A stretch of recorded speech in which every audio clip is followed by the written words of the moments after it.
Hello, it's Paul here from MotorZen News. BMW want to sell direct. Araval need money. Renault want to outsource all their internal combustion engine manufacturing. EV cars could power all the homes in California. Tesla on a recall. Citroën selling used parts. And Mini manual gearbox driver training.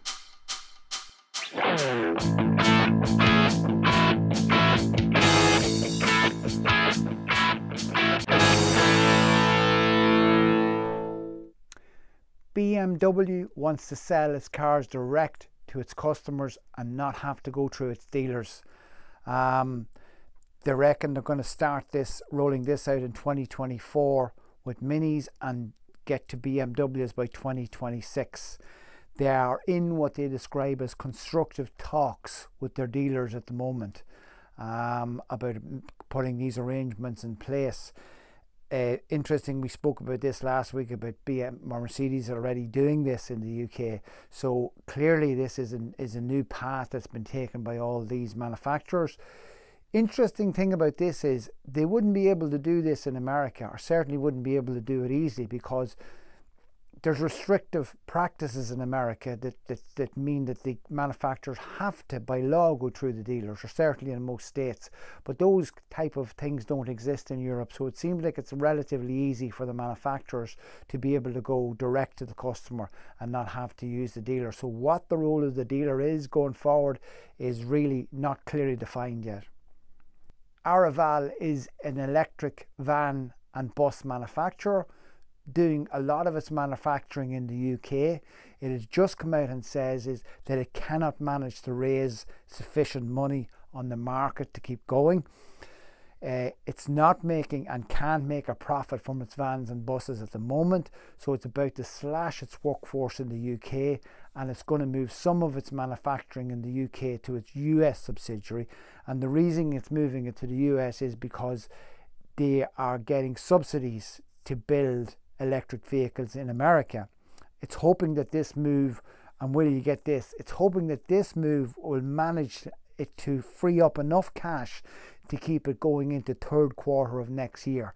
So the type of scenario and financial scenarios that are hitting companies like Facebook and Twitter and so on, is clearly now starting to hit in on some of these EV manufacturers, where a lot of this has been pie in the sky, live horse can get grass, in that they're saying at some point we'll make money, don't worry about it, just keep giving us money, and when we hit that sweet spot of making money, everyone's a winner. Well, it looks like in this case here, the people that give out the money are saying we're not giving you any more money. So going to be interesting to see if some of these companies go over the edge, certainly with the type of economic constraints that we're starting to face into. Renault is outsourcing its engines. So what appears to be happening here is manufacturers are now feeling that they could be getting some bad press from manufacturing engines.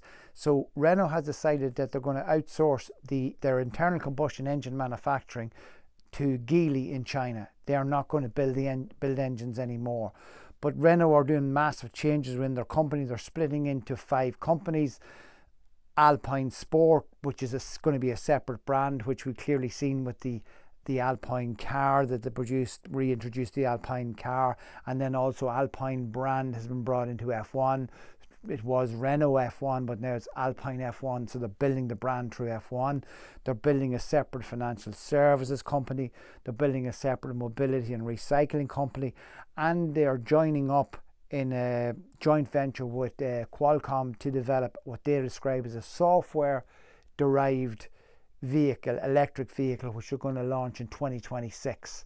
So lots of different things happening there within Renault's whole structure, and this seems to be a trend also that's happening, where the manufacturers are making a clear definition between what is their traditional ICE manufacturing and then their EV manufacturing is almost like separate companies.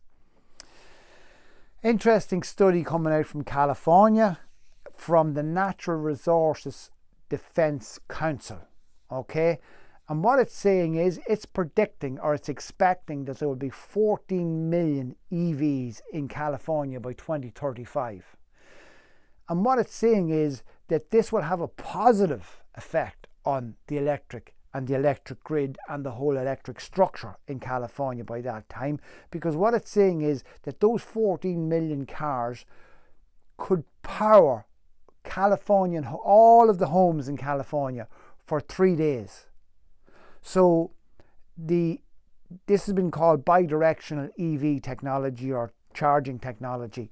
So they're seeing the fact that the charged battery in a car is being thought of as a reserve of energy. So if there is blackouts or if there is energy problems, they can use the energy that's already stored up in the cars to go back into the grid. And this clearly seems to be the way they're thinking about. Certainly it seems to make sense when you would have so many 14 million electric vehicles going around, that you've got a lot of energy there that could be used back into the grid if need be. And they're saying, yeah, 3 days to power the homes with those 14 million cars. Tesla is doing a recall for a power steering issue, and you would imagine that that would produce a lot of work for the workshops. Well, you'd be wrong. They've got a power steering issue.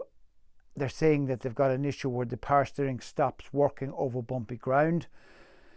It's happening on the Model S and the Model X from Model 17 year to model year 21. No, it doesn't need to come to the workshop. They say they can do an OTA, an over-the-air update on the software to recalibrate the electronic power assisted steering to solve this problem. So no work for the workshop on that one. And they've done this year so far, they've had 17 recalls, 3.4 million vehicles, and there's only one of those recalls required the vehicle to have a physical visit to a workshop, and that was for a seatbelt issue, and that was 24,000 vehicles. So again, this is another aspect of change that's in our industry, and this OTA, this over-the-air updates.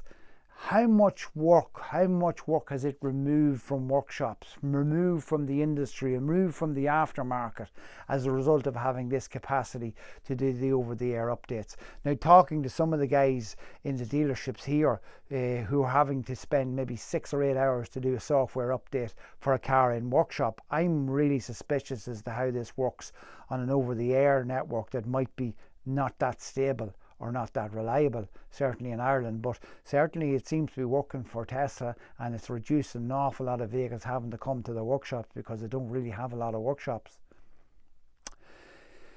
Again, another interesting aspect of what the change that's taking place in our industry. Citroën, the corporation, the company, part of the Stellantis group, are selling used parts.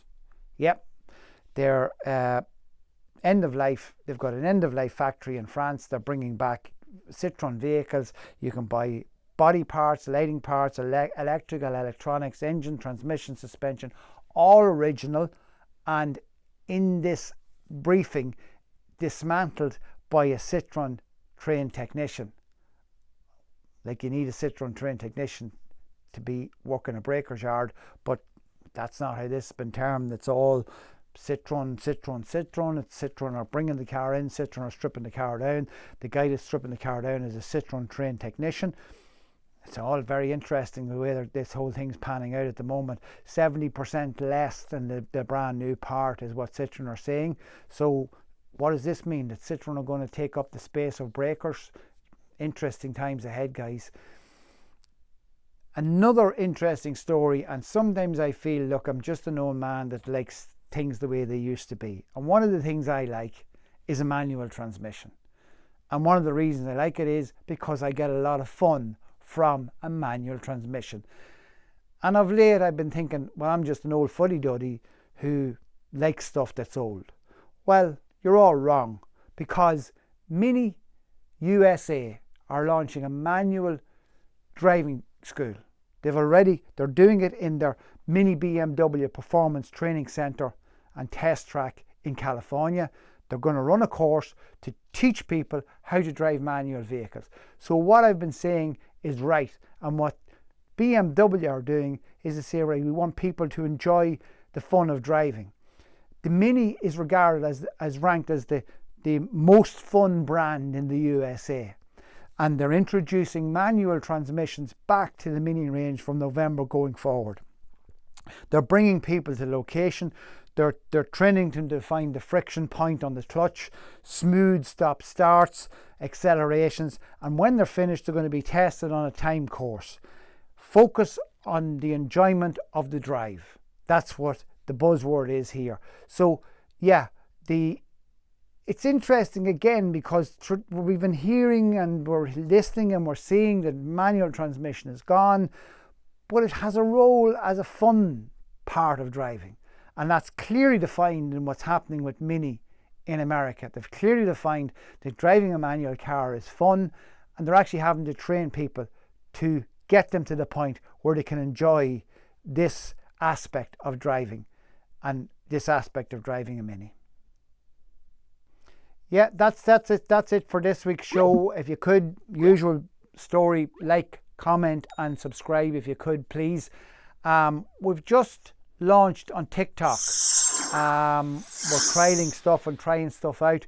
We're trying to get little snippets of information, little snippets to do with products and to do with technical stuff across in that TikTok format. So if you go over there and have a look at our TikTok channel, and again, there's like, comment and subscribe options over there. So maybe if you could go over there and give us a little bit of support as well, that would be appreciated. Thanks very much and see you next week.